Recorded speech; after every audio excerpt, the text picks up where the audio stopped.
po, may threat pa lang sa Senate. Pupunta na dyan lahat to see how. But makita nyo naman po, parang bula na wala po yung buong minority. Pagkatapos wala kaming narinig hanggang mga 10, 10:30. Nung sinabi lang po, 9, 10, I don't know the time anymore. Nung sinabi lang ni Senator Camille that we're okay, dun lang nagparamdam yung iba. And then ngayon, sunod-sunod, galing sa minority, pinagbibintangan pa ang majority at ang Senado. Pinaligiran tayo ng NBI, naka-full tactical gear. When we defended ourselves sa Senado, sasabihin nyo pa nakakalungkot at magulo ang Senado. Nakakalungkot po because never nangyari to sa institusyon ng Senado. Even po yung mga kapatid natin sa kaliwa, sa progressive group, nandyan po ako nung Batasan 5. Hindi natin pinayagan na arestuhin kayo dyan sa loob. Kasama ko pa ho si Senator Lacson noon na binisita kayo. Binigay namin ang moral support. So alam nyo po anong ibig sabihin po ng courtesy nang wag mag-aaresto sa Batasang Pambansa or dito po sa Senado.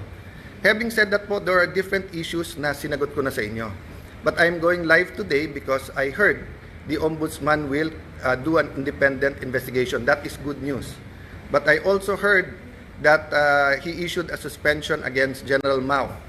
Assuming for the sake of argument that it is a valid suspension, and the reason is preventive suspension para hindi magulo yung investigation. Number one, there is a duty to inform us so that we can replace, so that we can make sure na safe ang Senado. Remember, the impeachment is going to start on Monday. On Monday. So how can we secure and make sure matuloy at hindi na naman kami guluhin tapos kami na naman ang pagbibintangan? Number two, bakit po, and I like to honor and express, diba, that in my dealings with the Ombudsman, Boying Remulla, it has always been with respect. We many times disagree, but he, to me, had an open mind. We disagree in legal, but he listened. If he disagree, he disregards. If he agrees, so let me just appeal to the Ombudsman, suspend also the NBI director because he is more a suspect than General Mao dito. We do not want to set a bad example in the independent investigation, and we do not want to put the Senate in harm's way. If we tell the OSAA, the Marines, the PNP who are all there, that pagka may armed men all around the Senate, we cannot defend ourselves. Sino po sa inyo, mga kababayan, pag may winorningan na kayo na wag na kayong lumapit sa bahay namin, lumapit sila naka-full tactical gear at meron pong mahabang armas. Sino sa inyo hindi magve-verbal warning na umatras na kayo? At pag hindi po kayo umatras, sino sa inyo ang hindi magwa-warning shot? At ine-expect nyo kaya nga warning shot ay aalis at uuwi na sila. Pero ano po ang naging reaksyon? Bumaril po paloob ng Senado. It is the first time, ang alam ko lang po may barilan sa Batasan nung kudeta. I don't remember now if that was 87 or 89. And I don't even know if it was inside the Batasan. Pero it is the first time na Senado babarilin sa loob ng Senado. Lahat po ng Senate media were in the second floor. They have footages po. The investigation can be done independently. I have held off from the Senate investigating ourselves. Diba? We can also investigate. But I don't want this to be political. I want it to be calm. I want to respect yung sinabi ng Presidente, and I assume good faith. I assume he was telling me that based on the information he had at that point. I take offense that the Executive Secretary posted in his Facebook na staged without waiting for the investigation. Hindi ako nakatanggap ng tawag sa kanya na kamusta na mga senador, kamusta kayo? I promised my family and some people I will not be emotional in this broadcast, but ito lang po ang pahatid ko po sa lahat ng executive department. Kung anak nyo po kaya yung nandun, kung asawa nyo po kaya yung nandun, yung mga anak ni Joel Villanueva, haven't they suffered enough kahit na sunod-sunod ang false narratives nyo sa kanila? What do you think they felt when they thought na baka hindi makalabas ng buhay yung kanilang tatay? Si Camille, bata pa, kakapanganak lang, di ba? Few months ago. Nandun po, naipit sa loob, hindi malaman kung anong gagawin. My sister, she's healthy, she's beautiful, but she's not a teenager. If she had a heart attack, anong gagawin nyo? Yung staff ko na legal, hindi political yung mga yon. Di marunong sa politika. They just joined me this term. Traumatized silang lahat. Sabihin nyo may mali na mag-warning shot. Sige na po, may mali. So ang sagot po ng NBI, kung may mali ang Senado, barilin ang mga Senado. Kayo po sa minority, mas importante sa inyo ang 2028, mas importante sa inyo ang Senate presidency, kaso sa buhay ng mga kasamahan nyo. O sige, tanggapin ko na yun. Tanggapin ko na kung meron utak pulbura, meron din utak politiko, but you're willing to see the Senate that way, and you're willing to join the narrative, to flip the narrative, to say that since I got there, magulo ang Senate. Why? Kailan naging crime ang magpalit ng Senate President? Sino ba nagpapasok ng NBI kaya nagkagulo nung Monday? Hindi ba si Senator Soto? O, sino ba nagpadala ng NBI nung Wednesday kaya nagkagulo? Hindi ba si Director Matibag? Sino nag-utos sa kanya? I believe the President told him to stand down. But anyone below the President could have said, no, ako sundin mo, tumuloy kayo doon. He could have called me and told me na huwag kayong maalarma, nandyan. When my sister called, ano sinabi niya? When Senator Loren, he kept on denying. Nung sinabi ng sister ko from the back, kasi hindi na namin malaman nangyayari, do your job. Pinagsisigawan yung sister ko na huwag mo akong sigawan. Yan po ang response ng ating NBI director nung akala niya, nung nalaman niya na under attack ang Senado. Hindi niya sinabing, ma'am, susugod, ma'am, titignan na, ma'am, pupull outin, ma'am, tatawagin namin ng DND, ma'am, tatawagan namin. Hindi. Ang sinabi niya, huwag kayong sisigawan.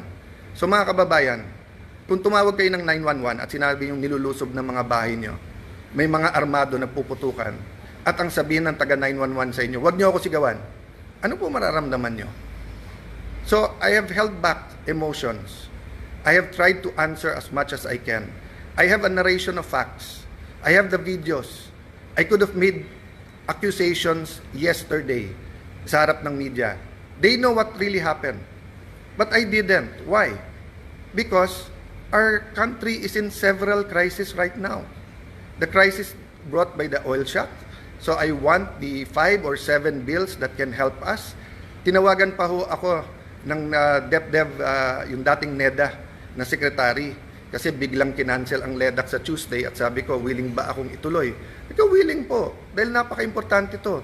At sabi niya may i-discuss na new taxes na importante. Sabi ko, willing to listen. O yung pala, sinasabi ng mga kasamahan namin, kinakausap at tinatawagan at yung iba'y tinatakot dahil kailangan daw magpalit ng Senate President sa Monday. Politika na po yun, isang tabi natin yun. Let's go back to the main issue. The integrity of the Senate. The President used to be a senator. He understands this. That's why he went on national TV. I believe that's why he called. Because he wants to make sure we know in the Senate that he will not allow that. Pasensya na po sa mga kaibigan, mga kakampi sa DDS. I take that po, yung sinabi ng Presidente, I assume good faith. I assume that when I am told as Senate President and when the President speaks, he is speaking truth. Ang problema is he being told the truth. Is Matibag and others under him telling him the truth, or do they have their own agenda for 2028 and they have their own agenda for the Senate presidency? Lastly, I may leave anytime. They can remove me. I can even be gone as senator. I mean, I've reached the pinnacle, I think, of my career. No, from councilor to vice mayor, congressman, speaker of the House, Secretary of Foreign Affairs, and now Senate President. Ano pang hihingin ko sa mundong ito? Ano pang ipagdadasal ko sa Panginoon? Siguro po, dito sa local, kasi mahal ko po ang aming bayan ng Taguig at Pateros, di ba? But in so far as national, wala na po akong hanapin. Tahimik po buhay ko. Tahimik po buhay ng ate ko. We're minding our own business. But when 12 senators came to me and said, we have to make sure that everything is done by the Constitution. Simple ang sinabi ko, will we have a fair and independent impeachment process? They said yes. Are we all willing to sacrifice? Yes. Are we going to be confrontational at every move? Hindi. Oh, pero bakit po ganito ang inaabot namin? So again po, hindi po kami magulo. Ginugulo po kami. So again, Honorable Ombudsman, please consider, remember po, in an investigation, it's not only the result, it's the process. So there will be no independent investigation while the NBI officials hindi lang po yung director, yung pong head ng transnational crimes, kasi yung po ang tinuturo ng kanilang confidential agent. Hanggang hindi po sila sinususpend, tapos ang sinususpend po ng sa Senate. So mga kababayan, asahan niyo po sa Lunes, ang focus, ang atensyon, bagaman napaka-emotional tong mga nangyayari at bagaman existence na ng integrity na ng Senate to, alang-alang po sa ating mahal na bayan, alang-alang sa konstitusyon, we will focus na makonvene yung court. Kung may gugulo po niyan, hindi po kami. By the way po, pag convene namin as a court, pag-issue po ng summons, hindi pa ho magsa-start ang trial kasi sasagot pa ho ang Honorable Vice President. So wala pong dahilan na magmadali silang magpalit sa Monday, even if they will recycle another narrative to say that this is for the impeachment. I ask our young people now, yes, there are, dati kasi pagka nag-issue ng statement lahat ng deans, ako mismo bilang idealistic na law student, kahit tatay ko mismo na idol ko nagsabi bilang batas, naswesway din po ako. Pero tignan nyo po yung katotohanan versus po sa propaganda. Sabi ng mga deans, ang palitan daw ay para makontrol po ang impeachment at para po ma-dismiss. I'm paraphrasing, di ba? Or whatever you call it, whatever word you use it. Hindi po. In fact, mas mabilis pa ho kaming kumilos. Kasi pwede pong Thursday na namin check-in, lahat ng annexes, etc. Kasi nagkagulo sa Senate ng Wednesday night. But hindi po.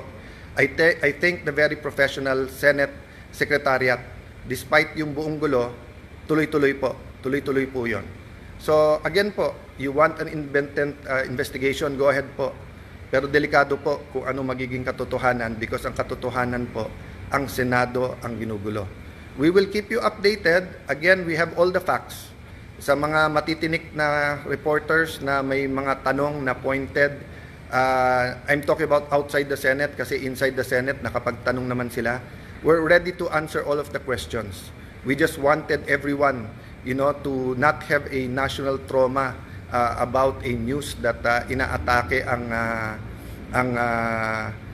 ang Senado ng NBI. But now that it's out, that it is the NBI, prove to us that that was a rogue decision. Prove to us po na misfire po yun at hindi po yun ang talagang tangka, di ba? Again, I will give everyone the benefit of the doubt. Pero doon po sa mga nagsasabing drama, etc., ito lang po sasabihin ko sa inyo. I hope your family is never put in that position. Because I was there. And I wanted to go out and I wanted to face them.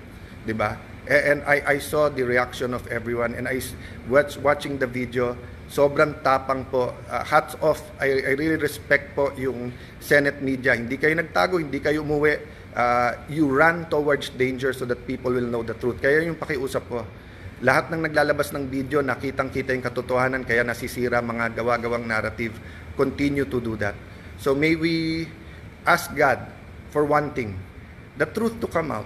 The truth to come out. Based on the truth, let's move forward. Let's build our nation. Let's not destroy our nation. Let's build our nation. God bless you all.